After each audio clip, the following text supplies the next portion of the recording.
Hey guys, this is doctor Saurabh Jain. चलो आप लोगों को बधाई हो भाई, एग्ज़ाम डेट जो थी फाइनली आ गई, पोस्टपोन हो गया एग्ज़ाम। हम सबको पहले से ही एक्सपेक्टेड था कि एग्ज़ाम तो पोस्टपोन होना ही है, तो चलो एग्ज़ाम तो पोस्टपोन हो गया और 13 सितंबर नई डेट आई है, आपको पता चली ही गई होगी। तो अब हमें क्या करना है, अब हमको बनानी है एक नई स्ट्रेटजी 13 सितंबर के हिसाब से। देखो, मुझे पर्सनली लग रहा था कि अभी सिर्फ पोस्टपोन होने का आएगा, मुझे ये नहीं लग रहा था कि एग्ज़ाम डेट अभी ये बता देंगे। मुझे लग रहा था कि एग्ज़ाम डेट शायद जुलाई के एंड तक पता चलती, और कहीं ना कहीं मुझे लगता है कि शायद अगर वो बाद में एग्ज़ाम डेट देते तो और अच्छे से एक पूरी सिचुएशन को एसेस कर लेते, तब वो एग्ज़ाम डेट देते। लेकिन उन्होंने एग्ज़ाम डेट अभी दे दी है। मुझे पर्सनली लगता है कि 13 सितंबर जो है वो भी एक जल्दी दे दी है उन्होंने एग्ज़ाम डेट। एग्ज़ाम और लेट किया जाना चाहिए था, एग्ज़ाम इतनी जल्दी नहीं किया जाना चाहिए था। लेकिन फिर भी अगर शायद कहीं ना कहीं उनके पास डाटा होगा, उनको लगता होगा कि कंडीशंस शायद तब तक नॉर्मल हो जाएंगी। ठीक है, तो दो चीज़ें मेन होती हैं। एक, नंबर ऑफ़ केसेस जो अभी बढ़ रहे हैं, अगर वो कम होने लगते हैं तो 100% एग्ज़ाम 13 सितंबर को हो जाएगा। और दूसरी चीज़ है ट्रांसपोर्ट, जो हमारे ट्रेन्स हैं, अगर वो प्रॉपरली चालू हो जाती हैं तो एग्ज़ाम कंडक्ट करवाया जाना कोई बहुत बड़ी बात नहीं है। अब देखिए, हम बात करते हैं आगे की स्ट्रैटेजी हमारी क्या होनी चाहिए, है ना। तो स्ट्रैटेजी में सीखो, सबसे पहले तो आपको अभी तुरंत पढ़ाई शुरू नहीं करनी है। अभी आप 26 जुलाई के हिसाब से तैयारी कर रहे थे, आपका पूरा फोकस जो था 26 जुलाई पर लगा हुआ था, आप मेहनत भी कर रहे होगे क्योंकि एग्ज़ाम को केवल 20-22 दिन बचे हुए थे। अब अभी आप फ़िलहाल एक दिन का रेस्ट ले लो, ठीक है। पहले अगर आप थक गए हो बहुत ज़्यादा, अगर आप बहुत स्पीड से भाग रहे थे तो थोड़ा सा अब रुक जाओ, थोड़ा सा स्पीड अपनी स्लो कर दो, थोड़ा रिलैक्स होकर काम करो, और आप थोड़ा सा पीछे हट करके अपनी पूरी स्ट्रैटेजी की ओवरऑल एक लॉन्ग टर्म चीज़ को देखो कि जो आपकी स्ट्रैटेजी थी, जो आपका विजन था, जिस तरह से आप कर रहे थे काम, उसमें क्या चीज़ मॉडिफाई किए जाने की ज़रूरत है। देखो, सबसे बड़ी सीख अभी आप जो ले सकते हो वो ये है कि अभी एग्ज़ाम को, अगर 26 तारीख को एग्ज़ाम होता तो आपके पास 20 डेज़ थे। इन लास्ट 20 डेज़ में आप क्या करने वाले थे और आपको सबसे ज़्यादा दिक्कत क्या आ रही थी, उस चीज़ से आप एक सबसे बड़ी सीख लो। क्योंकि अगर मान लो एग्ज़ाम 13 तारीख को होगा, 13 सितंबर को होगा, तो उसके 20 दिन पहले आप सेम प्रॉब्लम्स को फेस कर रहे होगे।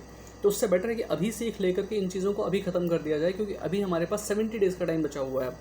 ठीक है, तो पहली चीज़ तो थोड़ा सा पीछे हटो, अपनी पूरी ओवरऑल स्ट्रैटेजी को देखो और ये देखो कि उसमें मॉडिफिकेशन कहाँ पर करना है।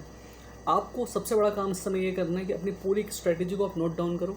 हर एक सब्जेक्ट के हर एक चैप्टर को ध्यान से देखो कि इसमें से क्या हो गया है, क्या छूट गया है, और रिटन डाउन करो, उसको नोट डाउन करो। क्योंकि हो सकता है कि आपने अभी तक की स्ट्रैटेजी के हिसाब से बहुत सारी चीज़ें छोड़ दी हों जो अब आपको ध्यान भी ना हो। तो पहले आप देख लो कि आपने क्या कर लिया है, क्या छोड़ दिया है, और पास्ट ईयर के पेपर्स के बेसिस पर आप इस चीज़ को ऑब्जर्व करो कि क्या चीज़ और है जो आपको करनी चाहिए। अगर पास्ट ईयर के पेपर्स के हिसाब से जो आपकी स्ट्रैटेजी थी सही थी तो अच्छी बात है। कहीं ऐसा तो नहीं है कि आप अपने मेन गोल से, मेन जो आपके एग्ज़ाम में पूछा जाना, उससे आप हटके तो नहीं चल रहे थे, और क्या चीज़ें हैं और जो इंक्लूड की जानी है। तो इस तरह से अपनी एक प्रॉपर आप स्ट्रैटेजी बनाओ, और उसके बाद ये एक आध दिन का टाइम आपको लग जाएगा इस चीज़ को करने के बाद, फिर आप वापस से अपनी पढ़ाई शुरू करो।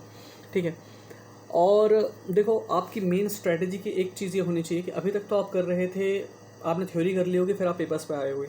कुछ लोग होंगे जिनकी थ्योरी अभी नहीं हो पाई होगी, तो भाई पहले अपनी थ्योरी पूरी कर लो। और जब वो लोग जिनकी थ्योरी ऑलरेडी कंप्लीट हो चुकी है, आप सीधे पेपर्स पर आओ, पेपर्स करो, हर एक पेपर को एनालाइज करो, उसमें देखो थ्योरी में आपकी कहाँ कमी है, फिर थ्योरी कंप्लीट करो, फिर अगला पेपर करो। अगर आप पेपर फुल सिलेबस नहीं कर पा रहे हो तो पेपर आप मिनी पेपर्स करो। फिजिक्स का पेपर अलग कर लो, 1 घंटे का टाइम लो, 45 क्वेश्चंस करो।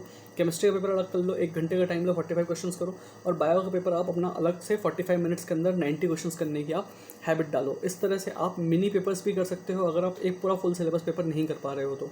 और वो लोग जिनकी तैयारी ऑलरेडी अच्छी हो गई है, सिलेबस कंप्लीट हो गया है, आप सीधे फुल सिलेबस पेपर्स पर जाओ। ठीक है, पेपर्स पर जाने का मतलब ये नहीं है कि जो पेपर में पूछा गया है उस तरह के ही क्वेश्चंस आएंगे। कई बार टेस्ट सीरीज के पेपर्स बहुत टफ होते हैं, लेकिन एटलीस्ट हमारे पास कुछ तो होगा करने के लिए। और जितना अच्छे से अच्छा टेस्ट पेपर्स आपको मिल पाए, उतने अच्छे से अच्छे पेपर्स आप करो। ठीक है, अनबैलेंस्ड पेपर को देख के घबराना नहीं है, स्कोर कम आए तो घबराना नहीं है। लेकिन अब हमको क्या करना है, थ्योरी से शिफ्ट करनी है अपनी पूरी स्ट्रैटेजी पेपर्स की तरफ।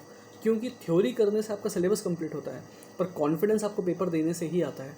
ठीक है, तो आप अपना पूरा स्ट्रैटेजी जो है आप थ्योरी से हटा करके पेपर्स की तरफ लेकर के आओ।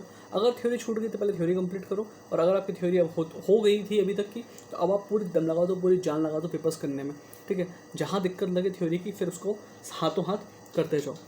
अब इसके अलावा देखो, एक कुछ चीज़ें और हैं जो मुझे डिस्कस करनी। वीडियो लंबा होता जा रहा है, इसलिए अभी उसको इस वीडियो में मैं डिस्कस नहीं करूँगा, अगला वीडियो डालूंगा मैं, जिसमें मैं बेसिकली बात करूँगा आपको इस टाइम पर सबसे ज़्यादा क्या प्रॉब्लम्स बच्चों को आ रही हैं और उन प्रॉब्लम्स को टैकल कैसे करना है। तो मेरा अगला वीडियो आप देखना, उसमें मैं आपको स्पेसिफिकली और चीज़ें बताऊँगा कुछ जो इससे रिलेटेड होंगी।